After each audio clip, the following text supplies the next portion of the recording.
Tadi juga disampaikan oleh Gerakan Nurani Bangsa perlunya evaluasi dan reformasi kepolisian yang disambut juga oleh Pak Presiden akan segera membentuk tim atau komisi reformasi kepolisian. Saya kira ini juga atas tuntutan dari masyarakat yang cukup banyak.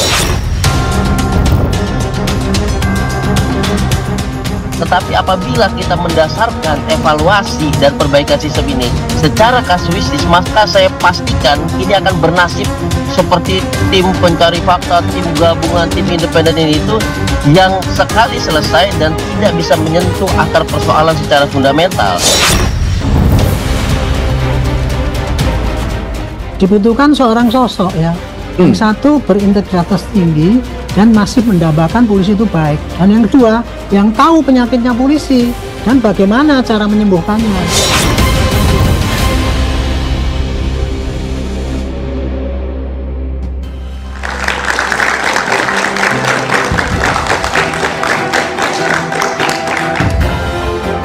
Selamat malam. Pasca pertemuan di istana dengan sejumlah tokoh pekan lalu, Presiden Prabowo Subianto berencana melakukan reformasi di tubuh Polri. Semangat reformasi dan perbaikan di kepolisian harus menjadi pijakan guna membenahi sejumlah catatan di internal kepolisian yang juga menjadi salah satu tuntutan rakyat.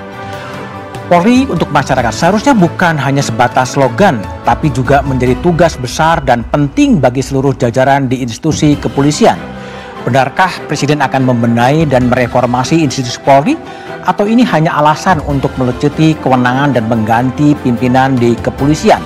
Inilah satu meja The Forum di balik rencana reformasi Polri.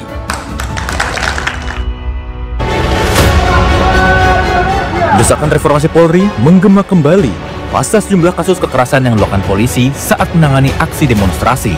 Polri dianggap berlebihan saat melakukan pengamanan aksi unjuk rasa akhir Agustus lalu. Usai bertemu Gerakan Nurani Bangsa, Presiden Prabowo Subianto berjanji akan membentuk tim atau komisi guna melakukan reformasi Polri. Tadi juga disampaikan oleh Gerakan Nurani Bangsa perlunya evaluasi dan reformasi kepolisian yang disambut juga oleh Pak Presiden akan segera membentuk tim atau komisi reformasi kepolisian. Saya kira ini juga atas tuntutan dari masyarakat yang cukup banyak. Menteri Koordinator Bidang Hukum, HAM, Imigrasi, dan Pemasyarakatan, Yusril Iza Mahendra menyebut Presiden Prabowo Subianto sedang menyiapkan kepres terkait pembentukan Komisi Reformasi Polri yang bertugas merumuskan gagasan perubahan di tubuh kepolisian. Tapi komisi yang dibentuk oleh Pak Presiden itu mungkin akan lebih jauh daripada Kompolnas. Dan tugas daripada komisi ini betul-betul melakukan reformasi, artinya pengkajian ulang terhadap kedudukan, ruang lingkup, tugas dan kewenangan dari kepolisian negara kita. Kalau itu memang sudah disiapkan kepresnya dan mungkin akan segera dilantik sehari dua hari ini, dan kita lihatlah dalam kepresnya nanti berapa lama dia diberikan tugas untuk menyelesaikan rumusan-rumusan tentang reformasi yang harus disampaikan kepada Pak Presiden itu. Anggota Komisi 3 DPR RI, Nasir Jamil menyerahkan reformasi Polri ke pemerintah. DPR menunggu langkah-langkah pemerintah guna mereformasi institusi ini. Tapi sepengetahuan kami, sejak Kapolri dijabat oleh Pak Sutanto hingga hari ini, reformasi itu sudah berlangsung dan juga masih sedang berlangsung. Jadi soal reformasi itu kita tunggu saja ya, bagaimana pemerintah mensiasati dan kemudian menindaklanjuti apa yang disampaikan oleh masyarakat, mahasiswa, dan tokoh-tokoh agama serta tokoh-tokoh masyarakat lainnya. Pengamat kepolisian Bambang Rukminto mengingatkan, reformasi Polri harus mencakup perubahan struktur yang mendasar. Tanpa ada perubahan struktur yang mendasar, problem di kepolisian terkait reformasi yang diharapkan masyarakat ini tidak akan pernah tercapai dan masalahnya akan terulang terus-menerus kalau tidak pucuk pimpinan dari kepolisian itu memiliki visi negarawan, bisa berkolaborasi dengan presiden yang memiliki visi negarawan. Polri ini hanya sekedar menjadi alat kepentingan kekuasaan atau kepentingan-kepentingan di luar kewenangan yang sudah diberikan negara sesuai dengan amanat reformasi 98. Reformasi di kepolisian selama ini memang sudah berjalan. Namun, pembenahan ini dinilai belum menyeluruh, sehingga masih sering terjadi masalah di institusi ini. Rentetan kasus pelanggaran yang melibatkan anggota kepolisian memang harus menjadi catatan guna membenahi institusi kepolisian. Namun, reformasi Polri harus tetap mengedepankan supremasi sipil dan tidak dilakukan secara serampangan. Tidak hanya sekedar menggeser kewenangan dan anggaran, apalagi sekedar alasan untuk merombak jajaran pimpinan.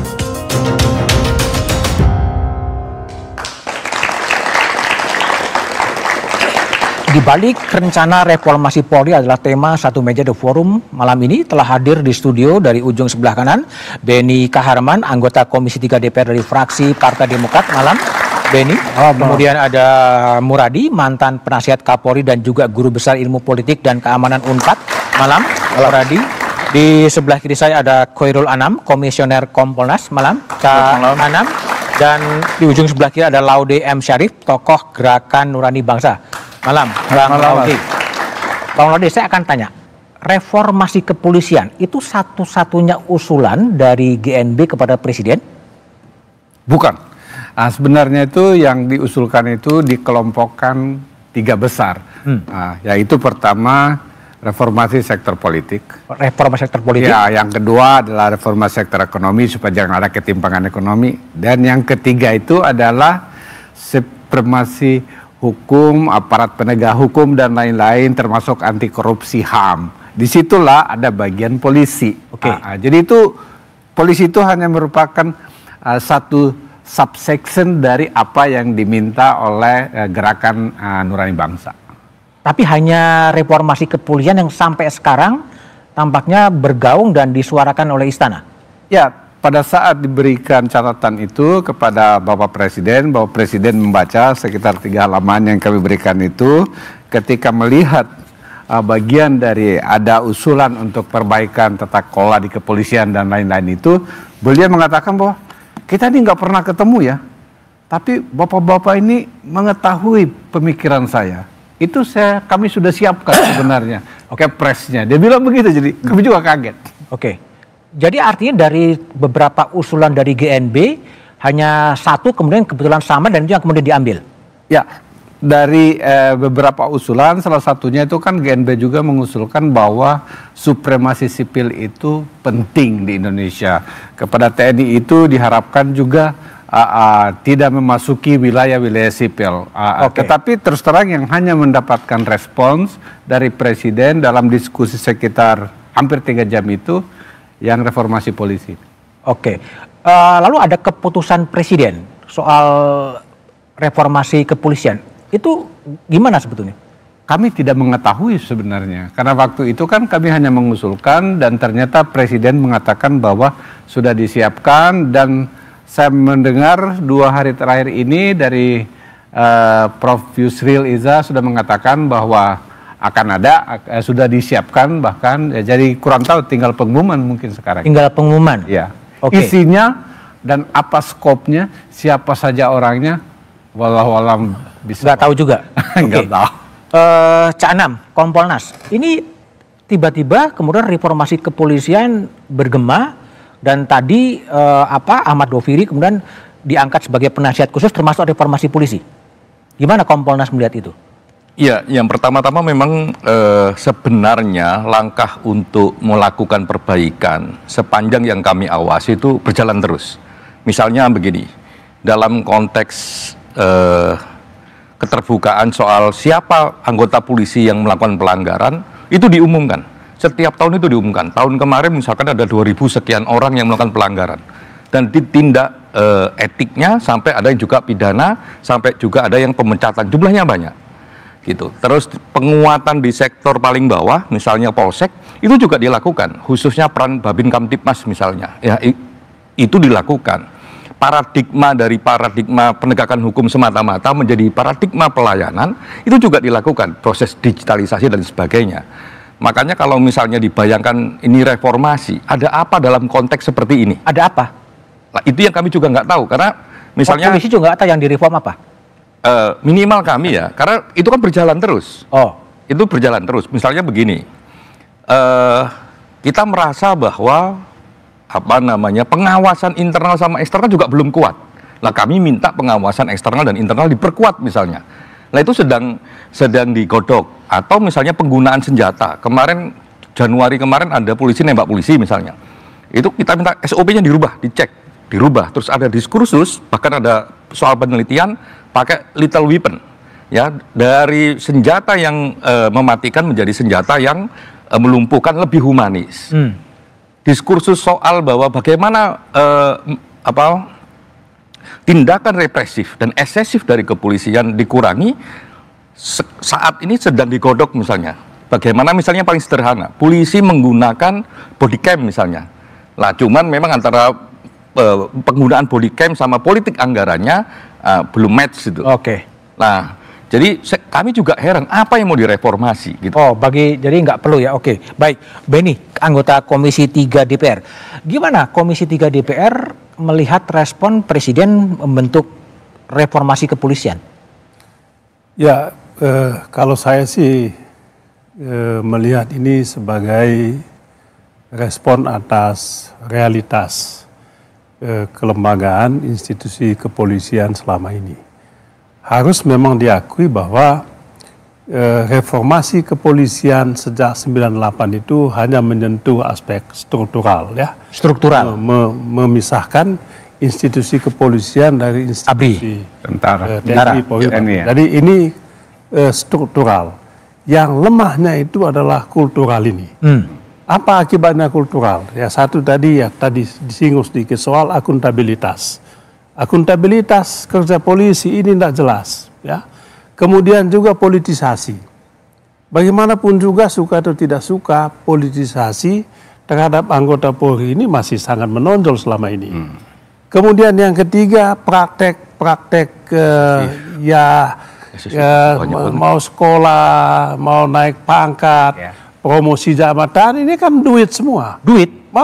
Sekarang mau sekolah bintara aja, apalagi Akpol itu duit, dan duitnya tidak sedikit, tidak kecil ya. Belum lagi fakta banyak anggota polisi yang backing illegal mining dan sebagainya. Jadi dari aspek ini saya sangat mendukung ya apa yang disampaikan oleh Presiden Prabowo, yaitu mereformasi institusi kepolisian itu, tetapi lebih pada aspek kulturalnya, reformasi ke dalam. Nah, pertanyaan kita adalah, apakah Bapak Presiden punya kemauan yang sungguh-sungguh untuk melakukan ini? Anda agak ragu. Apakah punya keberanian atau tidak? Mengapa? Ini bukan cerita hari ini. Reformasi ini kan sejak tahun 98. Mulai 98 sampai saat ini, itu yang tadi saya katakan, bahwa kita berhenti di reformasi struktural tadi.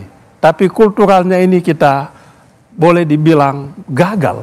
Harus ada pengakuan bahwa memang kita gagal di aspek ini. Dan itulah usulan kalau ada niat sungguh-sungguh Presiden Prabowo harus menyentuh reformasi pada tataran ini. Dan tentu jangan hanya kesalahan polisi, Pak. Ini tanggung jawabnya bukan polisi. Kami juga mungkin sebagai lembaga DPR juga perlu direformasi. Ya, perlu juga kita direformasi. Kegagalan kami untuk apa? Melakukan kontrol politik terhadap institusi ini juga. Ini juga menjadi bagian. Jadi tidak bisa kita mengkambing hitamkan, menyalahkan institusi kepolisian juga. Ya kami juga mungkin ikut bersalah. Nah, oleh sebab itu menurut saya apa yang disampaikan oleh Bapak Presiden ini harus menjadi agenda bangsa ini. Kalau memang kita mau, kita ingin serius, sungguh-sungguh dan menjadikan institusi kepolisian sebagai simbol negara demokrasi. Baik. Saja. Muradi, jadi gimana kalau tadi respon dari Benny memang ada problem di kultural, tapi bukan hanya polisi juga, DPR juga bermasalah menurut Anda? Ya, kalau kita sudah menggunakan instrumen non organik, maka ada dua pertanyaan yang saya kira perlu kita jawab. Pertama, apakah instrumen organiknya efektif berjalan? Yang kedua, apakah kemudian pengawasan dalam ini kendali presiden itu tidak dalam posisi yang pas? Nah, kalau dua ini kita amini, maka yang disampaikan Bang Laude saya kira kita amini bersama bahwa memang ada problem di internal kepolisian, di institusi kepolisian. Itu poin pertama. Nah, yang kedua, kalaupun misalnya kita ingin mengatakan bahwa terminologi reformasi Polri itu saya kira kurang pas ya, karena memang dinamikanya tadi Cak Anam sudah sampaikan tahapannya memang agak keras, karena memang bahwa masih ada handicap, masih ada macam-macam ada. Tapi prosesnya mereka paling nggak gini, pengalaman hampir 20 tahun ngajar di institusi kepolisian ya, itu yang saya temui dari makin sini makin bagus personilnya, perbedaan sebagainya. Tapi tadi situasi ini kemudian kan kalau nggak mungkin ada api ya, nggak ada yang kemudian muncul ketika kemudian tidak ada situasi yang kemudian mengarah ke sana. Jadi kalau dikatakan bahwa perlu ada atau tidak, saya merasa bahwa ini sudah on the track. Nah, tinggal apakah kemudian teman-teman Nurani GNB dan yang lain juga butuh. Nah, kalau butuh, saya cenderung Mas bukan bikin lembaga baru atau bikin tim baru, tapi ya kuatkan Kompolnas. Kompolnas misalnya hari ini hanya feeding saja ke presiden. Hasil pengawasan feeding ke presiden. Padahal kalau membandingkan dengan Filipina, dengan Nigeria, Brazil, kalau bahkan itu Kompolnas punya kewenangan bahkan untuk misalnya merekomendasikan untuk diganti proses pidana, proses dan sebagainya. Yang saya kira itu yang kemudian teman-teman apalagi misalnya 5 orang nih ya, Cak Anam dan kawan itu 5 orang Mas. Ini Bapak pengamatan saya, hanya 1 orang yang kemudian yang bukan backgroundnya aktivis. Ya, 3 orang aktivis plusnya dosen pun saya kenal baik, ini juga 2 aktivis. Jadi memang artinya GNB bisa melalui mereka ini sebenarnya. Nah, pertanyaannya adalah seberapa efektif Kompolnas hari ini? Seberapa efektif itu pertanyaannya ya. Lalu apa yang kemudian harus dievaluasi dan reformasi di kepolisian, kita bahas setelah jeda berikut ini.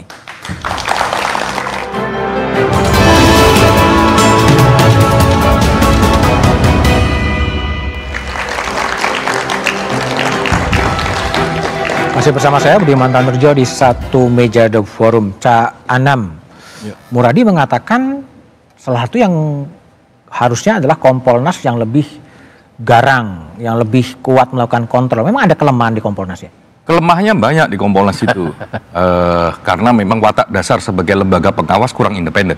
Kurang independen? Iya, misalnya beginilah, kalau dia sebagai lembaga pengawas harusnya tidak mewakili para pihak. Dia harus dipilih karena backgroundnya, karena komitmennya, dan karena memang punya pengetahuan di situ. Jadi tidak mewakili para pihak, itu paling penting, sehingga dia bisa memutus mata rantai sejarah dan sebagainya, sehingga nggak ada conflict of interest.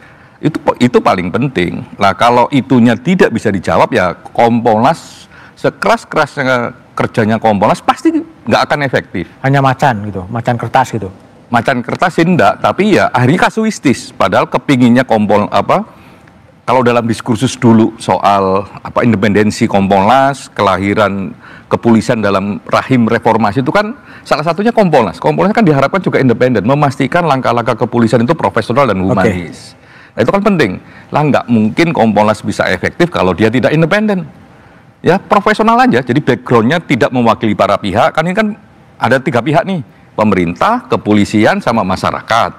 Harusnya ya sudah, siapapun yang memiliki background, siapapun yang memiliki komitmen bisa menjadi anggota Kompolnas misalnya begitu. Terus di level kewenangannya misalnya, kewenangannya apakah dia bisa memeriksa dan memanggil? Nah, kalau ada kinerja kepolisian yang buruk, gimana alat ukurnya kalau dia tidak bisa memeriksa dan memanggil? Kalau ada pelanggaran misalnya, ya untuk juga melapis pengawasan internal, propam dan sebagainya, gimana dia bisa mendorong melakukan pemeriksaan sehingga ada pembanding. Nah, dalam konteks ini saya setuju dengan Pak Benny, memang problem utamanya memang soal kultur yang jadi kemana-mana. Nah, oleh karenanya penguatan pengawasan internal maupun eksternal jadi kata kunci di situ. Misalnya internal begini, banyak orang yang gelisah nih, banyak polisi yang melakukan pelanggaran. Apakah hanya berhenti di sidang etik? Ya enggak, kalau ada pidananya harus didorong ke pidana. Lah problemnya adalah Propam enggak punya kewenangan ke pidana, lempar ke Bareskrim. Waktunya lama dan sebagainya sehingga ya membuat distrust masyarakat juga semakin tinggi. Oke, baik, Bung Laude. Ini kalau kita lihat kepolisian ya, berbagai tragedi kan selalu terjadi ya. Iya. Ya, Sambo, ya, Kanjuruhan, ya, sekarang Agustus terjadi. Kompolnas juga tadi diakui oleh Cak Anam, lemah lah kira-kira begitu ya. Nah, sekarang Presiden mengangkat Ahmad Doviri sebagai penasihat ahli juga sebagai reformasi kepolisian. Itu cukup untuk membenahi kepolisian? Saya kurang tahu persis ya, karena saya belum tahu apa kewenangan dan tugas yang diberikan kepada tim ini dari Presiden. Tetapi saya ingin mengatakan bahwa yang dikatakan Bang Beni tadi, dalam reformasi sebanyak bawa buku.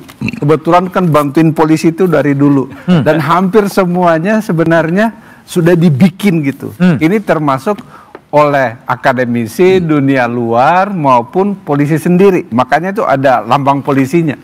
Tapi terus terang yang dibikin ini pun udah dikerjakan polisi. Nggak dikerjakan contoh, ya contohnya. Dulu mereka punya blueprint, harusnya segitiga. Mabes Polri itu harus kecil, Polda itu sedang, Polres besar, Polsek kuat, seperti itu. Sekarang yang terjadi malah kebalikannya. Mabes Polri banyak banget tambahannya. Misalnya itu dulu bikin saber pungli, padahal reskrim masih ada. Sekarang bikin korps anti korupsi, padahal reskrim masih ada. Banyak lagi. Terus kewenangan. Banyak sekali pati polisi yang merambah kemana-mana. Bahkan tadi itu yang diuji di Mahkamah Konstitusi itu ada sekitar 3.000 lebih atau 4.000 lebih. Ini masyarakat melihat, lo mengerjakan apa? Jadi makanya kalau masyarakat mengatakan polisi harus direform, punya landasan, karena apalagi kulturalnya tidak tidak hilang. Yang berikutnya lagi soal impunity. Kalau yang melakukan itu adalah polisi dan harus lagi disidik oleh polisi sendiri, kepercayaan masyarakat tidak. Contoh kayak di luar negeri, misalnya saya hidup di Australia agak lama, seperti itu. Kalau polisi yang melakukan, maka biasanya ada namanya Royal Commission yang melakukan yang melakukan pendidikan dan rekomendasinya harus dijalankan.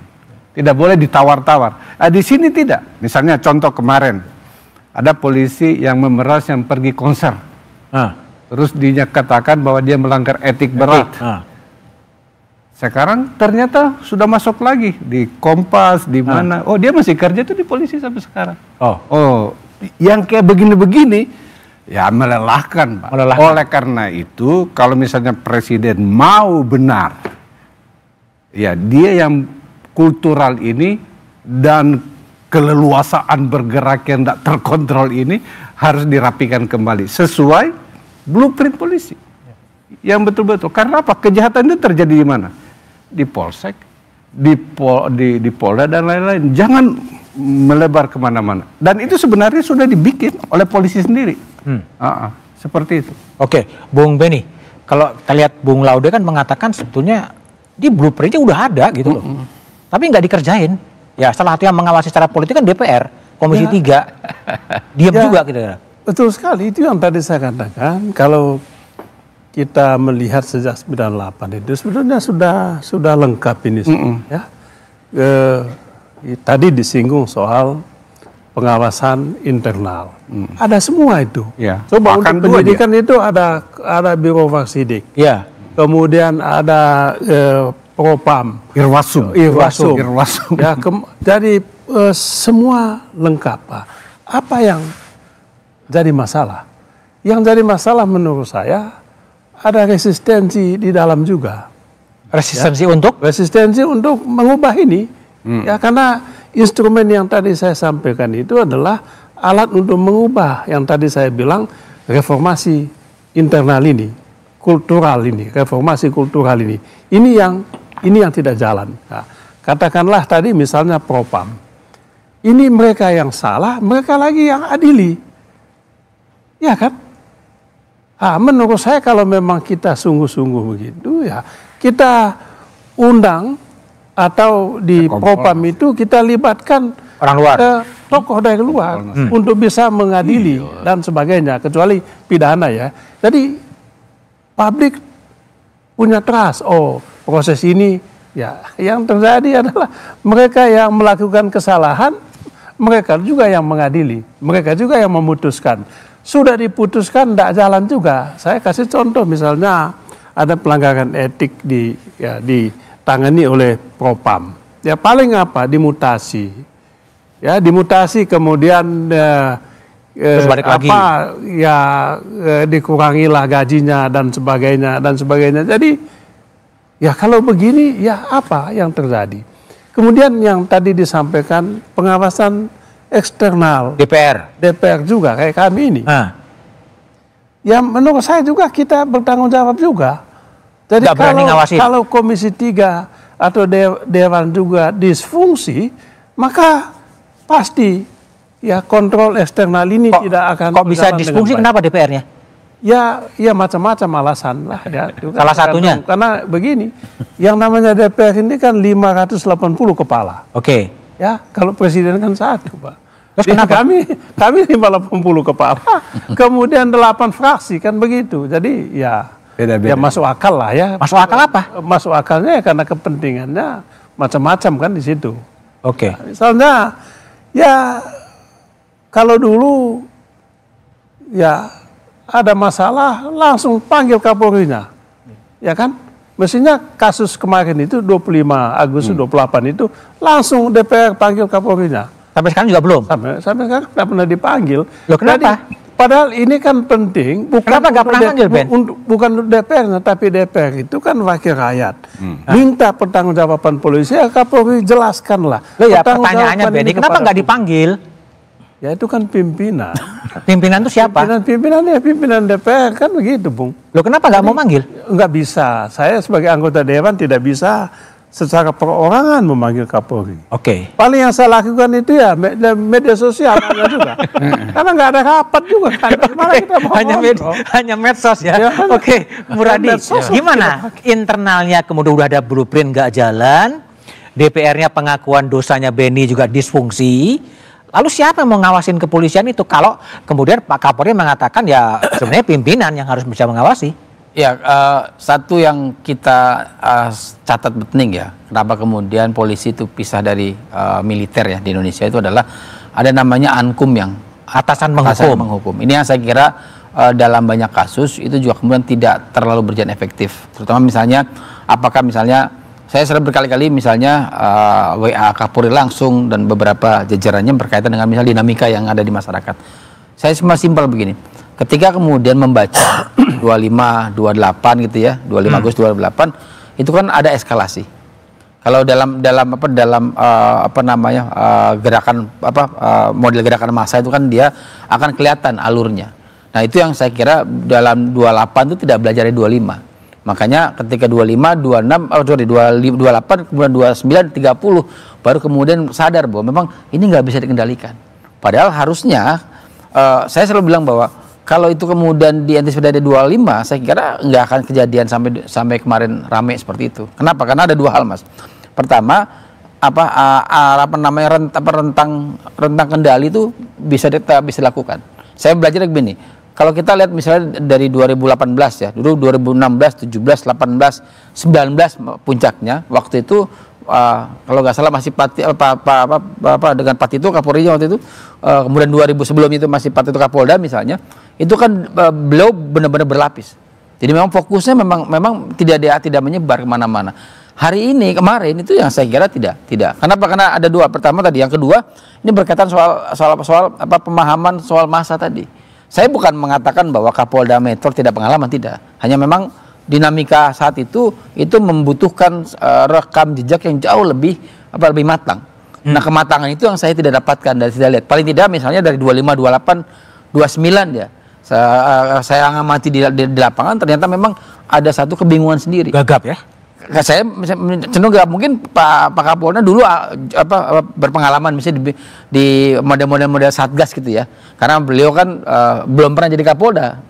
Langsung jadi Kapolda Metro kan saya kira surprise betul misalnya. Makanya ketika kemudian beliau megang itu ada kegagapan, ada kemudian rentang kendali yang saya kira tidak terlalu sampai pada level bawah tadi. Nah, yang terakhir Mas, saya kira ini model ya.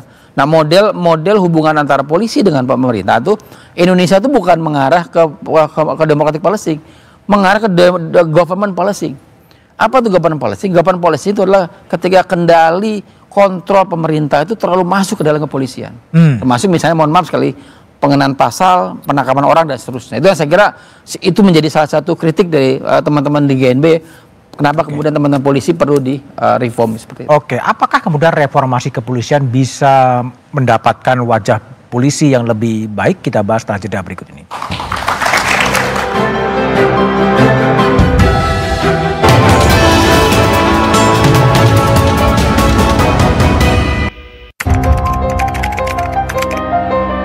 Aku buat beberapa kinerjanya perlu ya, karena ada beberapa yang kayak kerjanya tuh masih rada lelet gitu kan. Terus juga ada beberapa yang kayak mereka tuh memfasilitasi kita tuh juga masih lama kayak gitu. Menurut aku kinerjanya mereka harus lebih ditingkatkan, dan ya kan mereka kan melayani masyarakat ya, jadi ya emang mereka harus menjalankan tugasnya untuk melayani masyarakat. Terkait Polri pasti dia masih penegakan hukum itu masih kurang transparan dan juga akuntabel. Nah, harapannya mungkin terkait informasi Polri ini harus menekankan pada transparansi dan akuntabel dalam pendidikan maupun nanti kita bersihkan. Kalau menurut saya Mas, pastinya reformasi Polri itu sangat diperlukan. Yang pastinya dari pimpinan tertinggi dari Polri itu harus bersifat netral.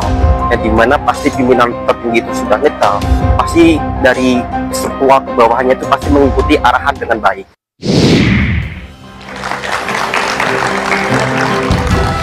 Itu adalah respon dari warga soal reformasi polisi dan juga keluhan bahwa polisi masih lambat. Bung Laude, Presiden pernah mengatakan bahwa prahara Agustus itu ada intervensi asing, ada makar.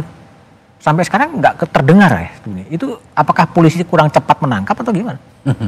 Saya kurang tahu persis, makanya GNB itu salah satu usulannya itu adalah membuat tim independen agar lebih jelas sebenarnya siapa yang ada di balik ini. Tapi kan di Pak Yusril mengatakan itu katanya tidak perlu, dan kayaknya hari ini dari Istana mengatakan tidak perlu lagi karena sudah ditangkap orang-orang dan seterusnya, sehingga terus terang tapi banyak kalangan aktivis atau civil society group itu ketika mengatakan bahwa ini diorkestrasi dari luar, semua agak geleng-geleng kepala karena itu nggak percaya orang-orang itu seperti itu.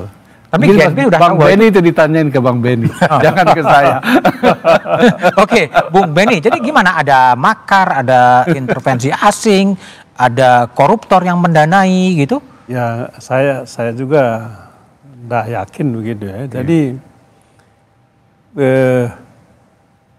harus kita akui bahwa aksi kemarin itu mungkin ada yang genuine ya, kemudian ada yang numpangin. Ya. Yang genuine ini mungkin tuntutannya masuk akal. Yeah. Jadi harus kita apresiasi juga, hargai juga. Tapi kan mungkin ada yang mendomplengin ini kan untuk kepentingan-kepentingan lain. Jadi yang kedua ini menurut saya yang mesti dilacak lah ya. Jadi, yang dompleng itu yang makar itu? Ya bukan, saya tidak mengatakan makar. Saya rasa sampai tidak, masalah kemarin menurut saya jelas lah. Kalau saya pribadi saya nggak setuju juga tim investigasi independen. Mau apa yang mau diinvestigasi? Mau semuanya jelas kok. Jelas gimana kan yang makar nggak ketahuan? Yang dituntut itu apa? Ini apa? Kan gitu yang melakukan. Yang kita minta sekarang ini adalah kalau bisa yang melakukan penjarahan, yang melakukan apa di rumahnya Ibu Menkeu Sri Mulyani, anggota DPR, apa ini, itu dong, tolong dong Pak polisi kejarlah itu siapa pelakunya itu kan begitu Bu. Jadi jangan apa tim investigasi apa mau apa sebetulnya? Tapi kan tuntutan publik 17.8 kan salah satu membentuk tim investigasi sebetulnya. Ya menurut saya tim investigasi itu untuk mengetahui apa penyebab masalah ini ya mungkin. Tapi saya yakin pemerintah juga tahulah apa penyebabnya ini ya. Ya yang tadi saya katakan itu ada tuntutan yang sifatnya genuine, tuntutan ada masalah yang berkaitan dengan keamanan, masalah ekonomi, semua orang tahu lah itu ya. Jadi kemudian wujudnya itu dengan menyampaikan pendapat, demonstrasi kan hal yang biasa juga, Bung. Ya. Konstitusional. Jadi yang dari masalah itu kan adalah institusi polisi ya, begitu panik juga menghadapi masalah ini kan, begitu sehingga ya ada masa yang tak jelas siapa ya. Dan itu kan tinggal polisi yang melakukan penyelidikan terhadap soal ini ya. Masalahnya adalah apakah polisi kita ini punya kemampuan untuk itu atau tidak. Oke. Nah itu haruslah. Yang kedua, sudah ada banyak Komnas HAM kemana? Ya kan? Komisi 3 juga. Kemana? Ya. Komisi kepolisian juga kemana? Itu yang tadi saya katakan juga, kami ini juga kemana? DPR juga ini kan, kenapa nggak panggil Kapolri misalnya? Tolong dong, bukan untuk menjelaskan kepada kami, tapi tolonglah Pak Kapolri jelaskan kepada publik. Aduh. Apa yang terjadi. Ini kan bertanya-tanya. Ya, kenapa kamu nggak panggil? Ya saya itu kan ada mekanismenya lah.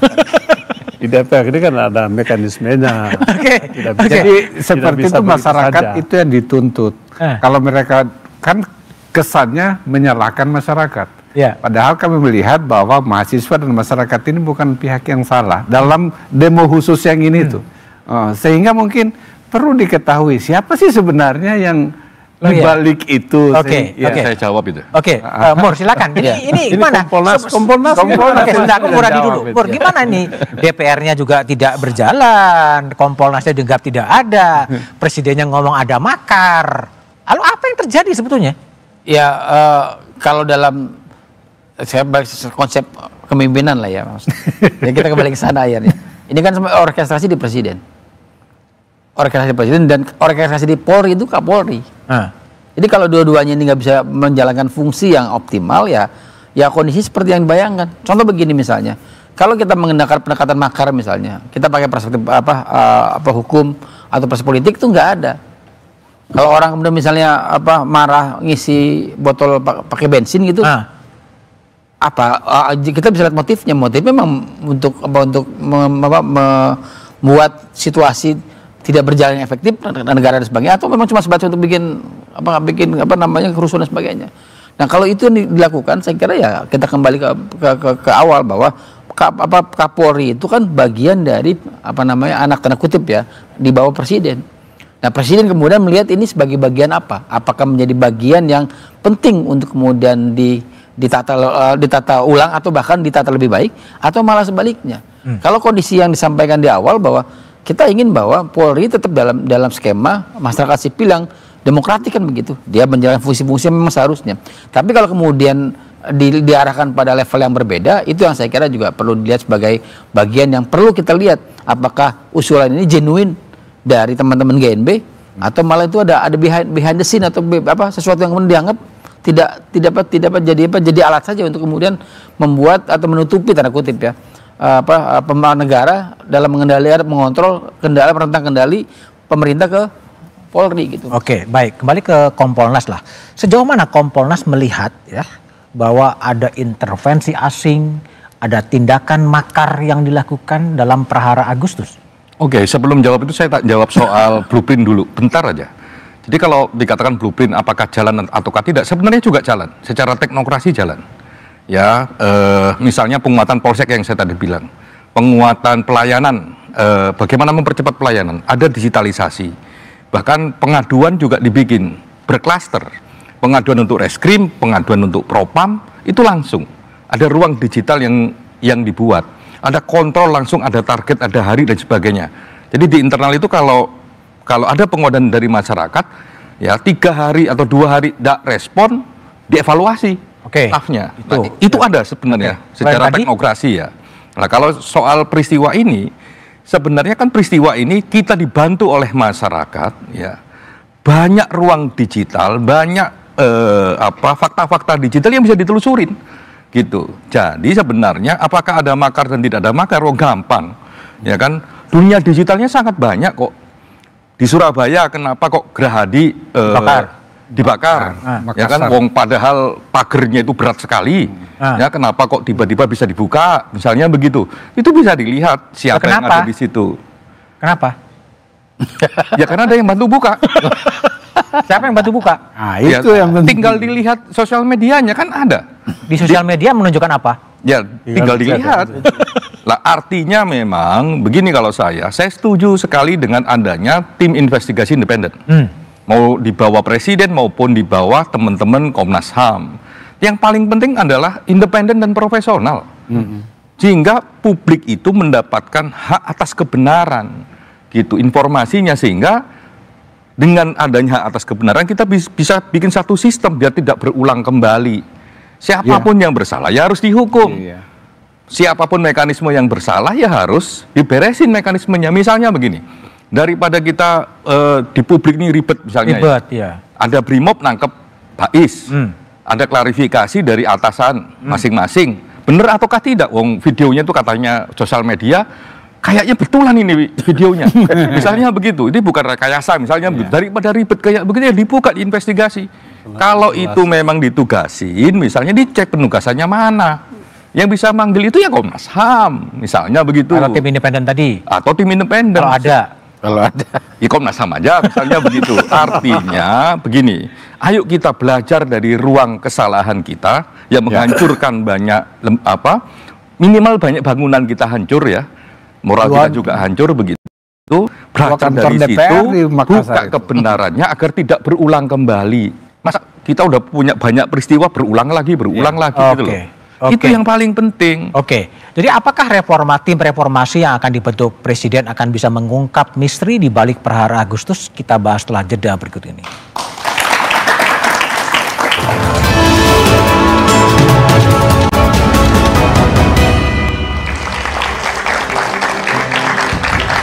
Masih bersama saya Budiman Tanurjo di Satu Meja The Forum. Benny Harman, banyak orang yang bertanya-tanya soal perhara Agustus yang sekarang udah hampir 17 September yang belum terungkap. Anda sebagai Komisi 3 DPR, apa ikhtiar yang akan dilakukan agar misteri ini bisa terbuka? Apa yang terjadi pada bangsa ini? Ya, awalnya sih saya sangat mendukung kalau dibentuk tim investigasi independen ya. Tetapi dengan melihat pengalaman-pengalaman sebelumnya yang lalu-lalu itu, saya sangat skeptis. Ya, oleh sebab itu bagi saya sebagai politisi di Dewan ini, kalau kita lihat, kita petakan sebetulnya apa yang dituntut oleh publik di 17+8 itu, itulah mewakili nurani masyarakat lah sebetulnya. Dan itu sudah mulai dilakukan, direspon, dijawab. DPR harus melakukan reformasi ke dalam. Institusi kepolisian juga harus melakukan reformasi juga. Dengan nanti Presiden membentuk tim reformasi ini. Hanya memang yang menjadi problem bagi saya itu adalah tentu tidak gampang. Pasti ada tantangan, pasti ada problem, dan tantangan yang paling utama menurut saya adalah tantangan dari dalam. Pasti akan ada perlawanan dari dalam kepolisian. Tantangan yang kedua tentunya publik sudah terlanjur skeptis. Ya, Pak iya ini. Ya. Kemudian tantangan yang ketiga adalah apakah pemerintah, presiden sungguh mempunyai kemauan politik yang kuat untuk ini. Ya, kalau memang punya kesungguhan untuk melakukan ini, maka presiden mestinya bisa mengambil satu langkah kunci untuk memberikan trust kepada publik, untuk menunjukkan bahwa memang presiden sungguh-sungguh untuk melakukan reformasi ini. Tapi kalau ini tidak, saya rasa agenda ini juga nanti akan menghadapi masalah juga. Oke, baik, Muradi. Ya. Jadi apa yang menurut Anda sebagai seorang intelektual yang harus dikerjakan oleh pemerintah agar misteri ini bisa terungkap bukan hanya pada polisi, tapi pada parlemen, pada juga negara sendiri sebetulnya? Ya, satu idiom yang saya kira penting buat kita semua bahwa memimpin lembaga keamanan itu nggak boleh lebih dari 3 tahun, Mas. Jadi saya sih merasa bahwa ketika tim investigasi atau tim reformasi terbentuk, satu yang kemudian bersamaan adalah mengganti Kapolri. Karena saya kira sudah jenuh, udah 5 tahun dan proses regenerasi dalam juga bermasalah. Itu poin pertama. Yang kedua, bisa jadi kemudian hasil dari tim reformasi ini akan menjadi guidance buat teman-teman, buat Kapolri baru. Karena kalau misalnya di guidance di Kapolri yang lama, ini akan 11-12 modelnya. Nah, yang kedua, bisa jadi kemudian hasil investigasi ini adalah menjadi pijakan buat presiden untuk misalnya melakukan langkah yang jauh lebih besar. Tadi selain kemudian mendorong proses penguatan di Polri, yang kedua yang penting adalah bagaimana kemudian pengawasan yang sifatnya eksternal dan internal itu bisa sinergis. Ini yang saya kira satu yang kemudian challenge saya sebenarnya buat pemerintah, bagaimana menguatkan Kompolnas menjadi jauh lebih efektif ketimbang sekarang begitu. Oke, baik, Bung Anam. Apa yang akan dikerjakan oleh Kompolnas agar ini tidak mengulang pada yang dulu 27 Juli yang terbukti adalah seorang melempar batu kepada kantor, gitu kan? Iya, ada 2 hal sebenarnya. Kami sih terima kasih ya ada teman-teman Gerakan Nurani Bangsa mengingatkan kita semua bahwa polisi itu lahir dari rahim demokrasi. Ya, dia adalah wujud dari otoritas sipil itu sendiri sebenarnya dalam konteks spirit demokrasi. Oleh karenanya, ayo kita jaga bersama-sama. Kalau ada yang melakukan pelanggaran, ya siapapun polisinya, apapun pangkatnya, ya memang harus ditindak tegas. Lah, itu penting. Lah, yang kedua, dalam konteks kasus seperti ini, Agustus ini, kan beberapa kasus modelnya sama. Oleh karenanya, ya memang harus dibuka seterang-terangnya, ya kan?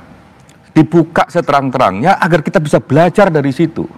Kalau bagi kepolisian itu begini, kalau cerita-cerita di kepolisian, kasus Agustus ini, kok semua persoalan ini pada akhirnya polisi yang salah. Padahal di lapangan berbeda. Karena di lapangan ada gejolak, aksi massa yang tidak lazim. Tidak lazim. Dia bilang kalau mahasiswa, buruh, petani yang biasa dihadapin oleh polisi, itu tahapannya nggak begitu, ada negosiasi, ada ngobrol, ya paling banter tawanya aja keras-keras. That's it, nggak ada yang lain-lain. Ini nggak datang-datang bawa molotov lempar, terus merconnya juga disulut. Lah kayak begitu. Terus kemarin ada penangkapan-penangkapan itu. Ayo kita buka bersama-sama dan kita harus belajar dari situ, ya membuat mekanismenya sehingga polisi kita juga ini suara mereka ya. Tidak sedikit-sedikit disalahin kalau ada sesuatu seperti ini. Karena ternyata nggak lazim. Misalnya ya, saya setuju ini, Kompolnas setuju untuk melihat soal pengendalian massa, SOP Kapolri soal itu ya, Perkap itu.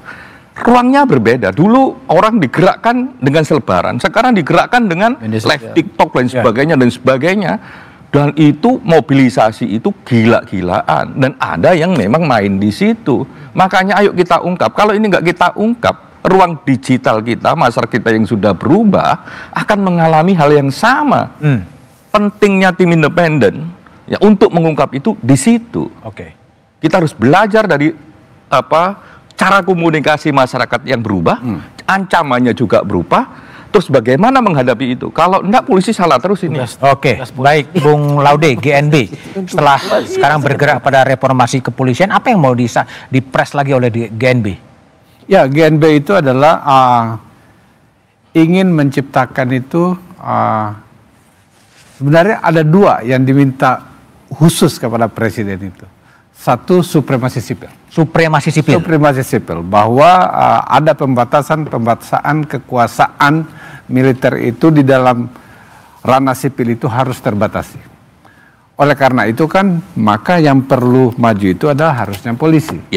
Oleh karena itu GNB melihat kalau polisinya masih beroperasi di dalam kebiasaan 15 tahun terakhir, itu tidak akan menjawab keinginan masyarakat dan ekspektasi publik, dan saya yakin itu diketahui juga oleh di polisi sendiri maupun masyarakat pada umum. Oleh karena itu kita sangat berharap bahwa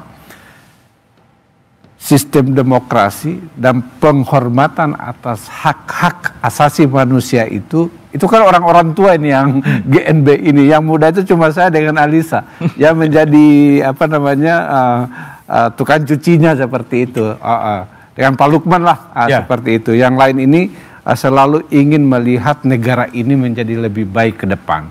Oleh karena itu kita berharap bahwa ini adalah hal terakhir. Mudah-mudahan tidak ada lagi huru-hara seperti itu. Dan oleh karena itu mudah-mudahan ini bisa dipakai untuk memperbaiki diri, baik itu oleh polisi maupun unsur-unsur kekuatan yang ditengarai. Ini kok agak berbeda ini kasus Agustus ini, itu aja. Baik Bung Laude, Ca Anam, Muradi dan Beni Harman.